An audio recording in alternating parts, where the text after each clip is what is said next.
जय हिंद। देखिए, इतिहास के विषय में आज हमारा टॉपिक रहेगा जलियांवाला बाग हत्याकांड 1919। ठीक है, इंसानियत को भी शर्म आ जाए ऐसा ये हमारा इतिहास ये रहा है 1919 का। किस दिन? 13 अप्रैल के दिन ये जो हुआ था, ये आज तक हमारे सबसे बुरी इतिहास अगर देखेंगे दिनों में से एक रहा है। इस दिन कितने ही मासूमों की जान गई, आप शायद जानते होंगे, बहुत सारे जो नहीं जानते आज आपको इस वीडियो से कुछ इसके बारे में ज़रूर नॉलेज मिलेगा। और खासकर स्टूडेंट के लिए एक बहुत ज़रूरी है इस बात को जानना, और आपके एग्जाम्स में भी वगैरह में क्वेश्चन ये आते हैं। ठीक है, सबसे पहले हम शुरू करते हैं 1919 से। देखिए, इसके आने का जो जलियांवाला ये जो पूरा हत्याकांड हुआ, इसके पूरे होने का कारण एक ही था, वो है रॉलेट एक्ट। जब रॉलेट एक्ट 1919 में आया, इससे क्या हुआ, लोगों के अंदर एक बहुत ज़्यादा क्रोध यानी कि एक गुस्सा आया, लोगों के मन में उठा। क्योंकि उस रॉलेट एक्ट के तहत, मैं बता दिया पिछले वीडियो में कि रॉलेट एक्ट से फिर रॉलेट एक्ट के बाद जब रॉलेट सत्याग्रह निकाला गया, इसमें पंजाब के जो दो बड़े लीडर्स थे, वो सत्यपाल और सैफुद्दीन किचलू जो थे, उनको अंग्रेजों ने गिरफ्तार करके जेल में डाल दिया। क्योंकि वो इस रॉलेट सत्याग्रह के खिलाफ काफ़ी बढ़ चढ़ के बोल रहे थे और काफ़ी बड़े एक समूह को, ग्रुप को अपने पंजाब से लेकर आंदोलन कर रहे थे। ठीक है, तो इसमें उन्होंने कहा कि पहले इन्हीं दो को उठाइए, ठीक है, और ले जाकर जेल में डाल दिया। इससे जो पंजाब की जो लोग थे वो काफ़ी ज़्यादा गुस्सा हो गए और काफ़ी ज़्यादा उन्होंने इसका विरोध किए बढ़ चढ़कर। बट जो भी उन्होंने विरोध किया था वो शांतिपूर्ण ही तरीके से हमेशा किया।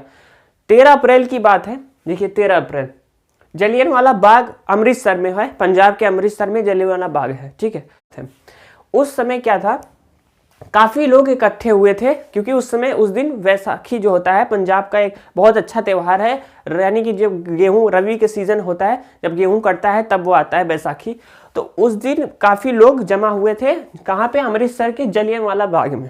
ठीक है, और वहाँ पे शांतिपूर्ण तरीके से, देखिए, शांतिपूर्ण विरोध प्रदर्शन कर रहे थे सब लोग। किसके खिलाफ? रॉलेट एक्ट जो हो रहा था और जो उनके दो बड़े नेता सत्यपाल और सैफुद्दीन खिलजी को जेल में डाल दिया गया था, इसके खिलाफ।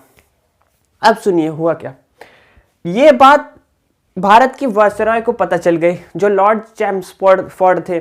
लॉर्ड चैम्सफोर्ड जो थे वो वायसराय थे उस समय इंडिया के, जैसे कि आज के जो हमारे प्रधानमंत्री हैं, क्योंकि पूरा इंडिया उन्हीं के कंट्रोल में है। तो एक हिसाब से आप कह सकते हैं कि जो उस समय के भारत के वायसराय कौन थे? Lord Chelmsford.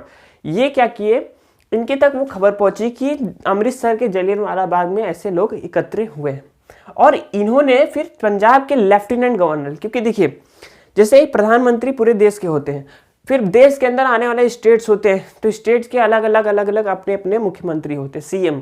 ठीक है, तो जिस तरह से चीफ मिनिस्टर अलग होते हैं, वैसे लेफ्टिनेंट गवर्नर उसमें हुआ करते थे। तो पंजाब का जो लेफ्टिनेंट गवर्नर था वो ओडायर था। ओडायर, इसका नाम था ओडायर, शॉर्ट में ओडायर आप लिख सकते हैं। ठीक है, इसने क्या किया, इसने ऑर्डर दिया किसको? अमृतसर के सेनापति, मतलब उस ब्रिगेडियर लेवल का रैंक का एक सेनापति था, उसका नाम आर डायर था। इसी ने ऑर्डर, असल में ये जो था ये वहां पे मौजूद था, आर डायर, ये वहां पे फिजिकली वहां पे गया था जलियांवाला बाग। ये ऑर्डर देने का काम किया था ओ डायर ने। ठीक, ये जो ओ डायर था ये आर डायर से ऊपर वाले रैंक का अधिकारी था, और इसके अंडर में पूरे पंजाब की सेना चलती थी। हाँ, तो इसने क्या किया, ऑर्डर किया कि आर डायर को सीधा कहा कि देखो, जाओ और वहां पे सबको समझाओ, और नहीं मान रहे हैं तो सीधा गोली मार दो। इसने साफ साफ बता दिया कि आपको गोली मारना है जाकर, अगर उसने हटाने की कोशिश करो, नहीं हट रहे, गोली मार दो। सोचिए, सीधा गोली मारने का ऑर्डर दिया किसने दिया? ओ डायर ने ऑर्डर दिया, याद रखिएगा। ऑर्डर किसने दिया? ओ डायर, ओ से ऑर्डर, ओ से ओ डायर। ठीक है, अब देखिए अमृतसर का जो सेनापति था, क्या नाम था इसका? R Dyer.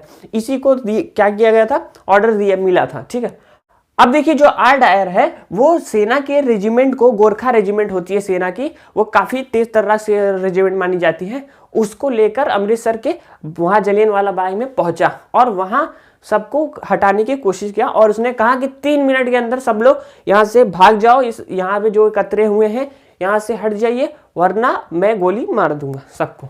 और 3 मिनट का भी समय नहीं दिया, और उसने खुले आम ओपन फायरिंग, यानी कि खुले आम फायर करने के लिए बोल दिया कि सबको मारो, ऐसे सीधा सबके ऊपर खुलेआम गोली चलवा दिया। सोचिए कितना भयानक दृश्य रहा होगा जिस समय सारे बूढ़े बच्चे महिला, उसमें कोई चुन के तो थोड़ी ना था कि एक ही एज के लोग थे, उसमें सभी एज के लोग थे और एक शांतिपूर्ण तरीके से शांति नॉन वायलेंस मूव, क्योंकि जहाँ पे वायलेंस होता वहाँ बच्चे तो होते नहीं, तो बच्चे भी थे, यानी कि नॉन बिना शांतिपूर्ण तरीके से विरोध किया जा रहा था। और उस आर डायर ने कह दिया सेना से अपने कि सबके ऊपर गोली चलाओ। और लोग अपना जान बचाने के लिए, ये भी याद रखिए जलियांवाला बाग में सिर्फ एक ही गेट था, वो बाग था और उसमें एक गेट था, तो उसने मेन गेट को ही बंद कर दिया और लोग अपना जान बचाने के लिए, वहां एक कुआं था, उस कुएं में लोग छलांग मार दिए, उस कुएं में कूद गए। सोचिए जो कूदा वो भी मर गया, क्योंकि सीधी बात है उसमें काफी लोग कूद गए, वो कुआं पूरा लाशों से पट गया था, पूरा दम भर गया था। सोच लीजिए लोग जान बचा कि यहाँ से वहां पूरी जगह बाग में भाग रहे थे। लोग कहाँ जाए, जो बड़ी बड़ी दीवारें थे उसे ढक के कैसे जाएंगे बताइए। ये इतना भयानक दृश्य था, आप सोच के कल्पना बात से सोच लीजिए कि एक इंसान को किस तरीके से मार रहा है। किसी भी खुलेआम गोली चलाना, उसमें कुछ मत देखना कि कोई बच्चे हैं बूढ़े हैं क्या हो रहा है, कुछ नहीं, बस सबके ऊपर किसको कहाँ गोली लग रही है कुछ नहीं, बस मारो। ना नीच काम किया था इस आर डायर ने, और इससे भी हराम ही तो ओ डायर था, क्योंकि ऑर्डर देने वाला तो यही था कि अगर आप ऑर्डर इससे जो देते तो वे तो यही करेगा ना, सीधी बात है। ये तो था आपका इंसिडेंट वो। अब देखिए इस घटना के बाद बहुत सारे भारतीय नेता ने, अपने भारतीय ऑफिसर्स ने अपना पद त्याग दिया था। इसमें से काफी नाम है, इसमें शंकरन नारायण थे जो वायसरॉय परिषद के ही, कार्य परिषद के ही मेंबर हुआ करते थे। जमनालाल जो थे, राय बहादुर का इनको उपाधि दिया गया, इन्होंने राय बहादुर का उपाधि त्याग दिया। गांधी जी ने ऐसे केसरी हिंद का त्याग दिया। रविंद्रनाथ टैगोर बंगाल से थे, इन्होंने नाइटहुड और सर का भी उपाधि त्याग दिया, क्योंकि इस घटना ये इतना लोगों को हिला देने वाला था कि इससे लोगों ने कहा कि भाड़ में जाए, ये पद नहीं चाहिए, लेकिन ऐसा हमें ऐसे परिषद में नहीं बैठना है, ऐसे लोगों के साथ नहीं रहना है, हमें नहीं चाहिए उपाधि, हमें कुछ नहीं चाहिए। जब ऐसा हमारे देश में इस तरीके से मासूम लोगों को इस तरीके से बंद करके मारा जाएगा, गोलियों से भून दिया जाएगा। और इसी घटना के बाद जैसे ही जलियांवाला बाग हुआ, जस्ट इसके बाद एक जांच आयोग बैठाए गए।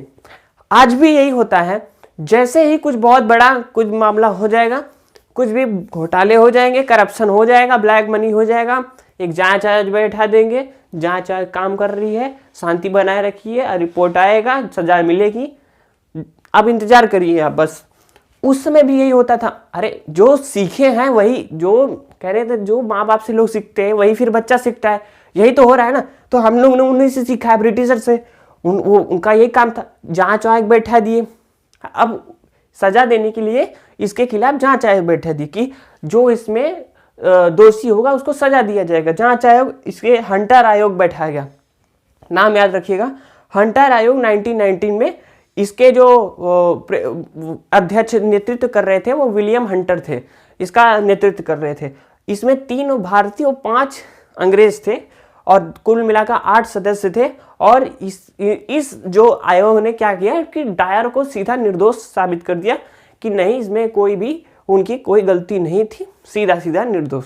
और ये भी जो मौत का आंकड़ा था उसमें ये कितना बताया गया, 379, 379 लोग ही मारे गए थे। बताइए इतने लोग मारे गए, लगभग आंकड़ा जो था 1600 से भी ऊपर था, 1600 से भी ज्यादा लोगों की मृत्यु हुई थी, लेकिन दिखाया इन्होंने कितना है, 379 लोगों की मृत्यु हुई थी। साथ में मदन मोहन मालवीय जो थे कांग्रेस के, कांग्रेस ने भी एक मदन मोहन मालवीय के नेतृत्व में ही एक और आयोग बनाया।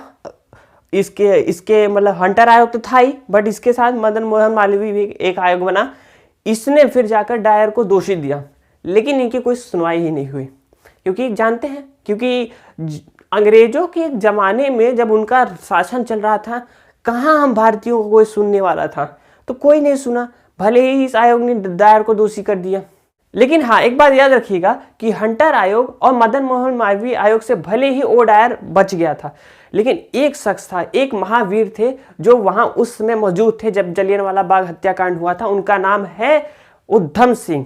उधम सिंह वह व्यक्ति है जिन्होंने 21 साल बाद जाके लंदन के कार्टेक्स हॉल में जाकर उधम सिंह ने ओ डायर को गोली से मार दिया। सोचिए, इतने महान व्यक्ति थे।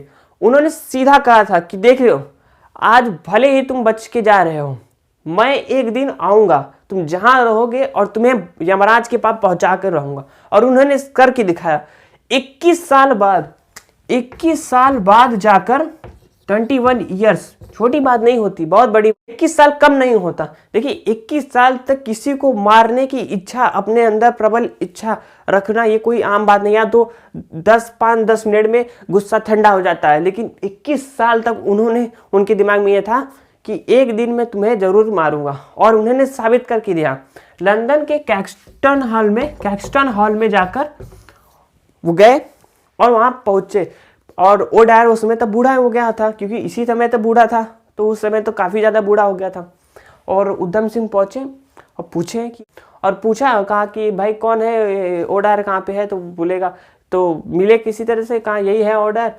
और उसने बाकायदे वहाँ खड़ा हुआ और उसने कहा कि आप ही हैं? तो कहा हम ही हैं एक्चुअली। बोली क्या बात है? कहा अच्छा, आप ही ने करा था जलियांवाला बाग? कहा हाँ जी मैंने किया था। क्योंकि उसमें गर्व से बताया जा रहा था। और एक दिलचस्प बात ये भी है कि इसको, ओ डायर को, जब ये यहाँ से ये सब काम करके गया था, ये जो जलियांवाला बाग करके गया था, तो लंदन में इसको स्वर्ण, मतलब इसको तलवार दी गई थी भेंट में, कि सम्मान दिया गया था बहुत, कि तुमने बहुत बढ़िया काम किया है। हाँ, तो फिर जब 21 साल बाद जब वहाँ पे उधम सिंह पहुंचा तो कहा कि तुमने कराया था? कहा हाँ। रुको एक बार बताता हूँ, मैं वहीं था और एक बार बता दे रहा हूँ, उस समय भले तुम बच गए थे, आज नहीं बच पाओगे। और सीधा रिवॉल्वर निकाल के और सीधे मार दिया उसके सर में, और वहीं खत्म, ओ डायर खत्म कहानी। और सीधा फिर वहीं पे सरेंडर भी कर दिया। कोई भागा नहीं, कहीं नहीं, सीधा सरेंडर कि हाँ मेरा मकसद यही था, इसको मारना ही मेरे ज़िंदगी का आखिरी मकसद था, मैंने वो कर दिया है, अब मैं सरेंडर हो जाऊंगा। और फिर लंदन में ही उन्हें फांसी पे लटका दिया गया। तो ये था आपका जलियांवाला बाग का पूरा। आप डेट्स याद रखिएगा सारा, जलियांवाला बाग में क्या क्या हुए थे, सारे डेट्स, और कौन कौन इसमें शामिल थे, किसने क्या क्या किया था और किसने ऑर्डर दिया था क्या क्या, ये सब आप याद रखिए। देखिए मैं यहाँ पे एक चीज बोलना चाहूंगा कि नमन है उस माता को जिसने वीर उधम सिंह को अपने कोख में जन्म दिया। क्योंकि ऐसे वीर बहुत कम ही पैदा होते हैं, सदी में, दशक में कम ही बहुत पैदा होते हैं। तो ऐसे थे हमारे उधम सिंह। उम्मीद है आपको इस वीडियो से जलियांवाला बाग के बारे में अच्छे से नॉलेज मिला होगा। वीडियो को नॉलेज अच्छा लगा जरूर वीडियो को लाइक कीजिएगा, चैनल पर है तो प्लीज सब्सक्राइब कर लीजिए। आप देखते हैं यूनिक विद्यार्थी। जय हिंद।